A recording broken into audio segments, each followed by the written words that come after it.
მოგესალმებით, დღეს მინდა ვისაუბრო პოეტზე, რომელმაც ჩემი და არა მარტო ჩემი ღრმარწმენით შეცვალა პოეზიის და ლიტერატურის გეზი და პრინციპში არა მარტო სახელოვნებო მედიების, არამედ ის თუ როგორ შეიძლება იქნას აქმული პოეტი, არტისტი საზოგადოებაში დღეს ვაპირებ ვილაპარაკო არტურ რემბოზე, რომელიც დაიბადა 1854 წელს საფრანგეთის ერთ-ერთ პროვინციაში.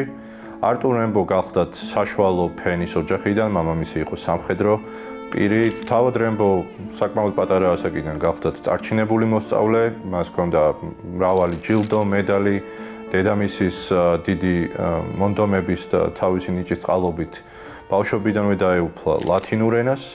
თუმცა ამას რემბოსთვის ხელი არ შეუშლია ამ წარჩინებულობას, რომ ყოფილიყო თავზე ხელაღებული, აჯანყებული ახალგაზრდა, იგი თინეიჯერობიდანვე გარბოდა სახლიდან, გარბოდა ფეხით, ფინანსების გარეშე, პარიზში და ხშირად ბელგიაშიც კი.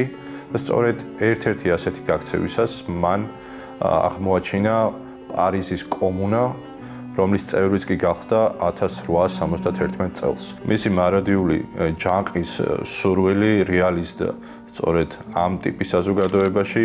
რემბოს მიაჩნდა, რომ რევოლუცია საჭიროებდა არა მარტო პოლიტიკა, არამედ პოეზია და ზოგადად ხელოვნება და მისი მრავალჯერადი მოწოდება, რომ სამყარო უნდა დაიწყოს და უნდა აშენდეს ახალი, ხორცშესხმული იქნა მის პოეზიაში და მოგვიანებით უკვე მის გამგრძელებლებში.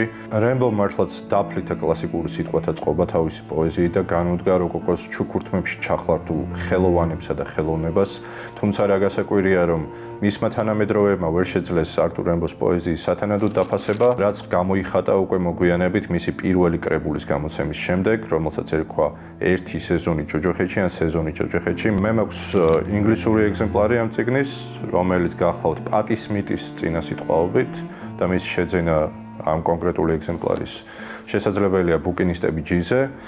ეს კრებული თავად არტურ რემბომ დაბეჭდა დედამისის დაფინანსებით, თუმცა მის მიმართ რეაქციითა თუ ურეაქციობის გამო გაბრაზებული და იმედგაცრუებული არტურ რემბო წვავს თავის ყველა ხელნაწერს, რითაც პოეზიის მოყვარულებს უდიდეს შთამომავლობას აცლის ხელიდან. აღნიშნული კრებული დაიბეჭდა რემბოსა და ვერლენის მეტად ხმაურიანი და დესტრუქციული რომანის შემდეგ, მას შემდეგ რაც ვერლენმა რემბოს ორჯერ ესროლა, აქედან ერთი ტყვია წარმატებით გაარტყა, თუმცა რემბო გადარჩა, ვერლენი კი ციხეში აღმოჩნდა. ამის შემდეგ არტურ რემბო გადაწყვეტს, რომ გახდეს საქმოსანი ბიზნესმენი, იგი მიდის აფრიკაში, ამჟამინდელი ეთიოპიისა და იემენის ტერიტორიებზე ვაჭრობს ყავითა და ძვირფასეულობით, საიდანაც 37 წლის ასაკში უკვე სასიკვდილო დაავადებულს აბრუნებენ სამშობლოში.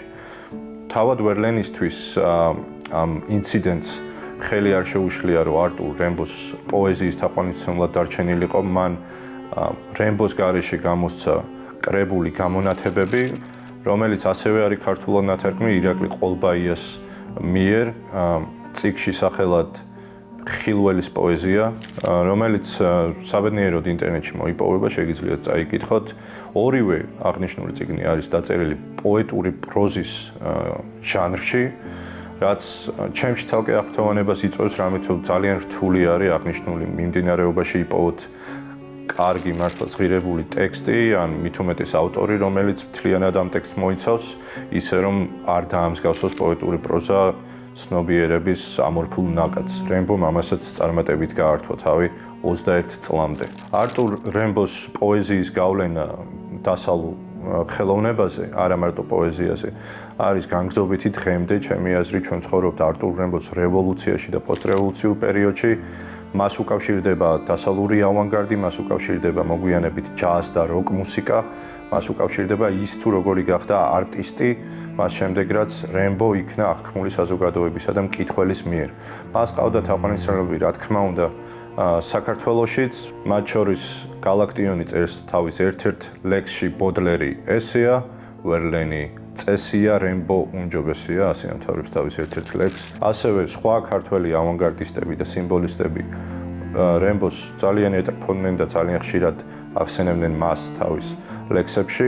თუ გაინტერესებთ სიმბოლიზმი, თუ გაინტერესებთ პოეტური პროზა, თუ გაინტერესებთ როგორ შეძლო 21 წლის ბიჭმა, რომ შეიცვალა სახელოვნებო მიმართულება მთელი დასავლეთისთვის და არა მარტო დასავლეთისთვის, მე გირჩევთ რომ წაიკითხებთ არტურ რემბოს სეზონი ჯოჯოხეთში ან ხილველის პოეზია. მე პირადად ორივეს წავიკითხავდი სიამოვნებით თავიდან.